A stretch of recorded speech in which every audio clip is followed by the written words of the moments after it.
I guess almost 10 years ago, like our families were evicted off of our lands, and so like we had a big how should I say it? We had a big transformation, you know. Like we lost a lot of our things, and then it kind of like subsided our progression and stuff like that. But when we were evicted off of our lands, we had to find places for all the things that that we were responsible for keeping, like canoes and boats, and most of all like varieties of certain plants.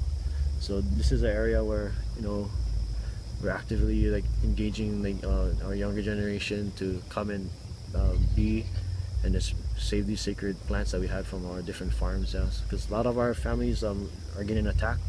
A lot of Hawaiian families are getting attacked, like, and moved off their lands, and a lot of it has to do with lack of knowledge and ignorance to the modern day law and trickery. And we're getting back. So this happened almost 10 years ago, so ever since then, like it's been kind of hard, like, for us to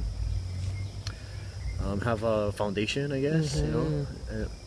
But so we've kept it alive by having places like this where we have like certain of our species of varieties of plants, and certain different varieties of whatever like we're customarily traditionally keeping.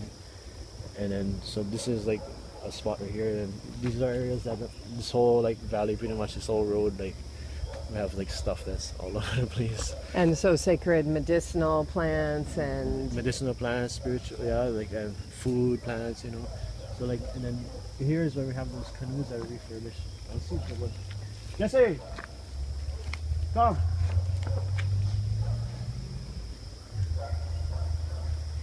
So like I get everybody working. Get everyone out here. Come, where's Juan? Whole story. Come meet these guys. Come. Alright. Aloha. Aloha. How are you? I'm good. How are you? This is Jesse. Well, I'm Lynn. My name's Jesse. Hi, nice to meet you.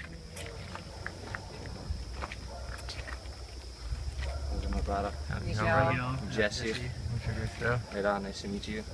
Nice to meet you. We'll put you on YouTube. Aloha. Hey, Don. I'm Lynn. Yes. One, Miguel. Miguel. Yeah, we go. Introduce them. Come, let's go off the road. We're basically a couple years ago on the island of Kauai. I was sitting on a heiau down the road at Karen and Michael's land, and I received this massive download, and the guidance told me it was the living library, and that it was my job to curate this and to bring forth the voice of the ancient sacred wisdom again in all of its different elements of life, coming through all people. It's not about a color of our skin or our tribe or anything like that. It's the sacred wisdom that's being reawoken through the rainbow tribe, through all of us. And so the guidance just kept telling me, put one foot in front of the other, and they said this is going to become the largest global broadcasting network for peace, and we're going to show you how to do it. And so I just started with a podcast and interviewing people that were bringing forth information about the sacred web of life and how we're all connected, and whether it's quantum physicists or indigenous shamans or whoever. I just said, well, bring them to me, show me where you want me to go. And so I've been brought back to Kauai again because I spent my last 9 winters here. And right now the guidance is like, this is it, this is the go, this is the foundation now for the living library to be birthed. I was just in Peru. I was asked to carry corn to South America. I was carrying a 10,000-year-old crystal skull, which was holding the codes of the Lemurian priestess, which was to be brought back to Kauai, or brought to Kauai to ignite the grids. All my work has been with the grids and ley lines, and to release them from the hijacking that they've been under on the earth. And so it's been this intuitive barefoot walk on the planet guided by spirit. And so I was made guardian of the 10,000-year-old skull, which I took to South America, and then that's when they asked me if I would take the corn as well. And so Miguel met me and said, like, your story is epic. Is anyone documenting this? And I said, I'm just following the guidance of spirit. And so he started traveling with me and documenting it. And we met 3 shamans through incredible, miraculous connection through spirit. And they all responded by giving me condor corn. And to take back, when I came here in January to bring the crystal skull here, the guidance told me to bring 13 kernels of the eagle corn and 13 kernels of the condor corn, and to pass that on in the ceremony. And the guidance said the first place it would be planted to unify the north and the south, to unify the energies, would be on Kauai. And the day I passed the skull on, the guidance came through and said the Lemurian codes are being reactivated, and they basically showed me, it was like Atlantis is done, those old energies are done, and Lemuria is returning. And so I passed the corn on to one of the women who was at the ceremony. And then my girlfriend called me 2 days later, and she's been studying the Waitaha. And she said, sit down, you're not going to believe this. And she read me this chapter that she had just opened a few days before. And in the Waitaha lore, they had talked about when the dark forces were trying to off-throw the balance of harmony on the earth. And so the Waitaha of the south, the Maori, and the Waitaha of the north, the Haida, knew that they were to come back together and unify their energies of the north and the south. Where? On Kauai. And they have a woman in their story who brings a sacred and mysterious object, that when the object is unveiled, those energies that everyone has brought get unified back into the earth through the object. And in the story of their lore, when she unveils the object, it's a crystal skull. And so whatever it is that's bringing us all together, from whatever walks of life we've come from, it's becoming so clear to me that we've done this over and over.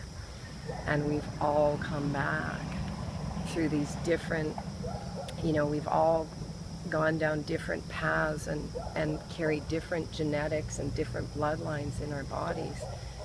But we're all holding the spirit to unify humanity again. And so, I always say to Grandmother Kauai, just show me how long you want me to be here, and always provide a home for me to come back to, and you call me back. And so I came here in January, and since then, it's like one story after another. The guidance keeps saying, interview these people, interview these people. And one of the big stories that wants to be revealed is this story that's carried through all the Polynesian cultures, whether we go through the Aleutian Islands or the Haida of the Pacific Northwest or the Hawaiians or the Maori. It's all linking, and everywhere I go, I'm meeting people who keep giving me pieces, and what I see that it's doing, this greater story, is it's connecting us back into the star nations, and it's bridging us back into those elements, because everyone that I'm interviewing will say things to me like, I met this man who's a Tahitian, he's a musician and a drummer, but he comes from an ancient line of priests. His islands were like 1,000 miles south of Tahiti, and so he was passed on the priesthood. And he said that his uncle told him how, when he started to study Egyptian, it was so interesting that you said Peru and Egypt, because we just came from Peru and I'm going to Egypt next.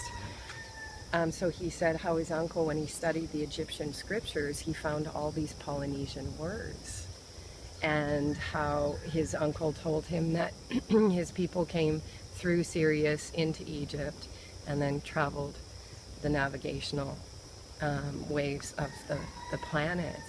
And that seems to be what this story is taking us back to, is bridging our reconnection back with the star nations and Indigenous elders who've actually sought me out. And last March, it's when it really started to happen, and I was going to Israel. I didn't know why, but the guidance told me I was going to the Middle East in last April over the Grand Cardinal Cross and all these massive alignments. And then Indigenous people started to call me in March and say, you're the carrier of our sacred bundles back to the Holy Mount in the Middle East at the time of Great Shift. You're the carrier of our sacred waters, because in our traditions the ancestral patriarchs are asleep and they're awaiting the return of the holy waters. And so that's what brings us all together in this moment on this sacred land, is some greater divine wisdom that is guiding us to assist humanity to remember that we truly are all one family. And I just wanted to share that piece with you guys of how we all ended up here at this moment together. Wow. Click a lot back to focus especially with the whole Mama Kauai tribes. But it's all about the water also, yeah. So Kauai being the wettest spot on earth, that's one of the biggest focuses that we looked at for dealing with the energy, because that's how we can program a lot of the galaxies with the water and the intention from our heart, yeah. And the holy water is actually our blood, because it's connected to our soul, that's divine, yeah. So that's kind of thinking we like to move with.